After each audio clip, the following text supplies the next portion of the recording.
I never thought I would be the kind of guy to write something like this, but here I am. My name is Mark. I am 34 years old. I am married to Jessica. She is 32. We have been together for 6 years. For a long time, I believed we had a strong marriage. We met in college, dated for a few years, and she always seemed like the kind of person who lit up any room. Confident, bold, yes, a little arrogant at times, but that was exactly what drew me to her. But during the past year, things started to change. At first it was small things. She snapped at me over nothing, rolled her eyes whenever I suggested spending time together, acted like being with me was a burden. I told myself it was just stress from work. She works in marketing, she is ambitious, always surrounded by people. I thought maybe she just had no energy left for me. Then came the lies. Small, but cutting. She told me she was staying late at work, but I would see on her Instagram story that she was out at a bar. Or she would cancel a date night, saying she was exhausted, only to dress up as if she was going somewhere, claiming she was just watching Netflix. It may sound petty, but when you live with someone for years, you can feel when the pieces no longer fit together. At first, I tried to ignore it.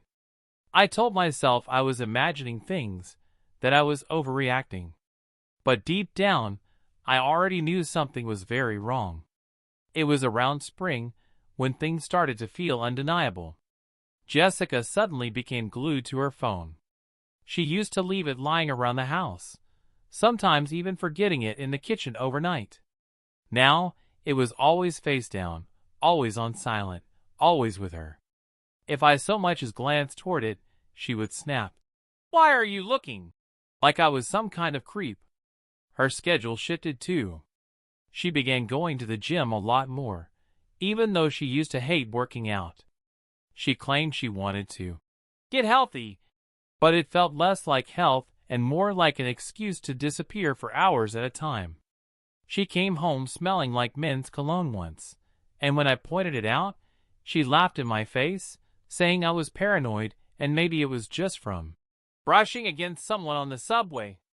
That was the first time I felt that cold pit in my stomach, the kind where you know someone is lying straight to your face, but they are so casual about it that you start doubting yourself. The actual discovery happened on a random Thursday night. I was working late from home, sitting at the dining table with my laptop, when Jessica's phone buzzed on the counter. She was in the shower, and usually I never touched her phone. But this time, something inside me told me to look. The message preview was from a guy named Evan. It said, "Can't stop thinking about last night. Same time tomorrow?" My heart stopped. I grabbed the phone and, with shaking hands, opened their chat. There it was. Weeks of messages, maybe months. Flirty comments, plans to meet, even pictures she had sent him. Not friendly selfies. Real intimate stuff. I felt like the floor fell out from under me. I remember sitting there, reading line after line, while the shower kept running in the background. My wife, the woman I thought I knew better than anyone, was living a whole other life right under my nose. When she came out wrapped in a towel, smiling like nothing was wrong, I could not even look at her the same way anymore. When she came out of the bathroom, still drying her hair, I just blurted it out. I said, "Who the hell is Evan?" Her face froze for half a second before she tried to laugh it off. "Evan? What are you talking about?" She reached for her phone, but I was already holding it. I told her I had seen the messages. That's when the lies started rolling out. First, she said he was just a coworker and they were joking around. When I read out loud one of his messages about how much he missed her body, she snapped, "You're reading it wrong. It's just a dumb inside joke." When that did not stick, she suddenly got angry. She yelled at me for invading her privacy, for going through her phone. She turned it around like I was the villain. I asked her straight, "Are you sleeping with him?"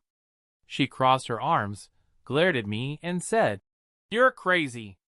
I can't believe you don't trust me after everything.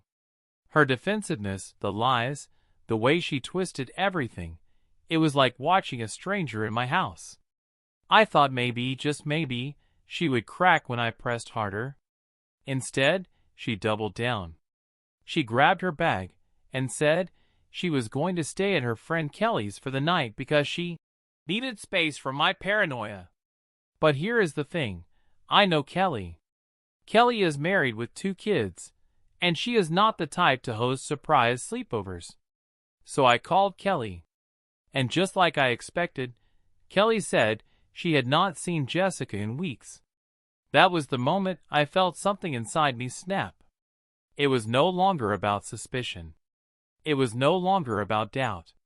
It was pure, undeniable betrayal. Jessica came back a few hours later, all smug, like nothing had happened. I asked her again where she had been. She rolled her eyes and said, "I told you. Kelly's. You seriously need help." That was the breaking point for me. The lies were no longer clever or subtle. She was just stacking them up, hoping I would drown under the weight of them. That night I barely slept. I just lay there staring at the ceiling, while Jessica scrolled on her phone beside me like nothing had happened. My chest felt tight, like someone had stacked bricks on top of me. Every time I closed my eyes, I saw that message from Evan. The next morning, she acted so normal it was almost insulting. She made coffee, hummed while getting ready, kissed me on the cheek before leaving for work. It was like she was daring me to call her out again, daring me to keep swallowing her lies. I felt like I was losing my mind. One moment I was furious, the next I was numb. Then suddenly I would feel this deep sadness, like grief, like someone had died. In a way, someone had. The version of Jessica I thought I knew was gone. I tried to work that day, but I could not focus. I kept replaying the past year in my head, every excuse, every late night, every cold shoulder. All the dots connected now, and it made me sick. That was the day I realized my marriage was not just in trouble. It was already broken. I could not stand living in limbo, so that evening I told Jessica we needed to talk. She rolled her eyes and muttered something about how I was obsessed. I sat her down and asked her again, "Are you seeing Evan? Are you sleeping with him?" She sighed dramatically, like I was inconveniencing her, and finally admitted they had hung out a few times. Hung out. That was the phrase she used, like I was stupid enough not to know what that meant. When I pushed her, she shifted her story every 2 minutes. First, she said it was just flirting. Then she claimed they kissed once, but nothing more. When I brought up the photos, she got angry and said I was twisting things. Eventually, she snapped, "Fine, yes, we hooked up, but it didn't mean anything." Hearing her say those words out loud was like being stabbed. And the worst part? She said it with zero remorse. No tears, no apology, just pure annoyance that I had cornered her into telling the truth. That night, I slept on the couch. I could not even look at her. The next morning, Jessica acted like I was the problem. She said things like, "If you had been more attentive, I would not have needed to look elsewhere." She actually tried to blame me for her cheating. According to her, Evan was just someone who made her feel alive again, because apparently being married to me was so dull. I sat there in shock while she listed every tiny flaw I supposedly had. I worked too much. I did not plan enough date nights. I was boring. Never mind that I paid most of the bills, cooked dinner half the week, and always tried to make her feel supported. None of that mattered. She wanted to rewrite the narrative so that she was the victim, and I was the reason she slipped. At one point, she even laughed and said, "It is not like I am the first wife to cheat, Mark. Stop acting so dramatic." That sentence burned into my brain. It was the coldest, most heartless thing she had ever said to me. Gaslighting became her weapon of choice. If I brought up the lies, she twisted them. If I showed her proof, she said I was being controlling. Every word out of her mouth was meant to make me feel crazy instead of betrayed. I could not take the gaslighting anymore, so I did something I never thought I would do. I reached out to Evan. I found his number in her phone and texted him, pretending to be casual. He replied almost instantly. That told me everything about how available he was to her. At first, I asked him who he thought he was texting. He assumed it was Jessica and sent a message that made my blood run cold. Last night was incredible. I cannot stop thinking about you. I told him straight that I was her husband. There was a long pause, then he finally wrote back. I thought you guys were separated. Separated? That was the lie she had been feeding him. We ended up talking for a few minutes, and while it was painful, at least I got the truth. He admitted they had been seeing each other for months, meeting at hotels, sneaking around during her work trips. He even said he felt bad once he realized I existed, but by then he was too attached. I hung up shaking. It was brutal, but hearing it confirmed from him ripped away the last scraps of denial I had been holding on to. When Jessica came home that evening, I was done playing nice. I told her I had spoken to Evan, that I knew everything. She froze for a second, then smirked and said, Wow, so now you are stalking my friends? Pathetic. I lost it. I yelled, demanded to know how long this had been going on, why she thought it was okay to live a double life. Instead of answering, she rolled her eyes and started packing a bag. You are suffocating me, Mark. I cannot do this anymore. It turned into the ugliest fight we had ever had. She screamed that I was boring, predictable, and that Evan actually listened to her.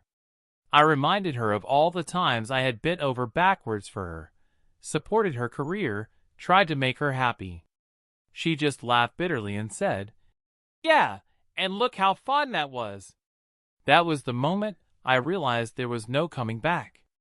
This was not just a mistake or a lapse in judgment. This was who she had chosen to be.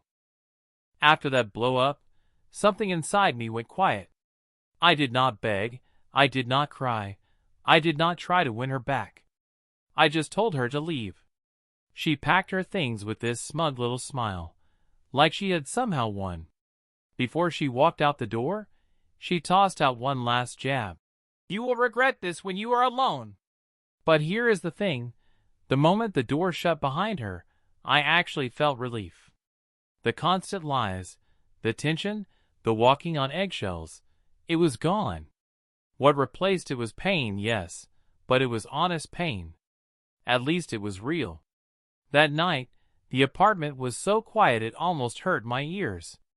I sat on the couch surrounded by all the ghosts of our marriage, the pictures on the wall, the throw blanket she loved, the smell of her perfume still in the air. And yet, for the first time in months, I felt like I could breathe. The days after she left were brutal. I kept cycling through every emotion possible: anger, sadness, confusion, even moments of weird calm. One minute I would feel free, the next I would break down staring at her empty side of the closet. Friends started reaching out once they heard what happened. Some of them said they were not even surprised, that Jessica had always given off this selfish vibe. Others admitted they had noticed her pulling away, but did not know how to tell me. That stung, knowing people saw the cracks before I did. I also started noticing all the lies she had told me, stacked up like bricks. Little things I never questioned suddenly made sense. The extra conferences, the sudden late nights, the random excuses. It was like watching a movie where all the twists get revealed at once. As painful as it was, there was also clarity. The woman I thought I married did not exist anymore. Maybe she never really did. After the first storm of emotions passed, I started focusing on myself. I hit the gym more, not because I wanted revenge or some dramatic "look what you lost" moment, but because I needed an outlet for all that anger and grief. Every rep felt like I was pushing some of the pain out of my body. I also began journaling at night, writing down everything I was feeling. It helped me see the patterns, how she twisted my words, how I let myself ignore red flags, how I kept hoping she would change instead of facing reality. Putting it on paper gave me a strange kind of power back. My friends rallied around me too. One night they dragged me out to a bar, and for the first time in months I laughed without forcing it. It felt foreign, but good, like I was slowly waking up from a nightmare. I realized that while Jessica had shattered my trust, she had not destroyed me. Piece by piece, I was still here, and I was stronger than I thought. Eventually, it came down to one question: do I try to fix this marriage, or do I walk away for good? The answer became clearer every day. Jessica never once apologized. She never showed remorse, never tried to make amends. Instead, she played the victim and acted like I was overreacting. I contacted a lawyer. The process was scary at first, but also empowering. Filing for divorce felt like slamming the door on all the lies, the manipulation, the gaslighting. It was not about revenge. It was about reclaiming my life. I sent Jessica the papers, and she barely reacted. She texted, "Fine. Good luck finding someone who puts up with you." That message sealed everything for me. There was no love left, no respect, nothing worth saving. Choosing to leave was not easy, but it was necessary. It was the first decision I had made in a long time that was entirely for me. Looking back, the hardest part was not the cheating itself. It was the lying. It was the way Jessica made me feel crazy for noticing the truth, the way she twisted everything until I doubted my own reality. That cuts deeper than the physical betrayal. But here is what I learned. When someone shows you who they are, believe them. Do not ignore the red flags because you are in love with the idea of who they used to be. People change, and not always for the better. I also learned that self-respect has to come first. You can love someone with your whole heart, but if they spit on that love, you owe it to yourself to walk away. Staying only breaks you down piece by piece. If anyone reading this suspects their partner is lying or cheating, trust your instincts. Do not let them gaslight you into silence. You are not crazy for wanting honesty. You are not wrong for expecting loyalty. I am still healing, still rebuilding, but I know one thing. I would rather be alone and at peace than with someone who makes me doubt my own worth.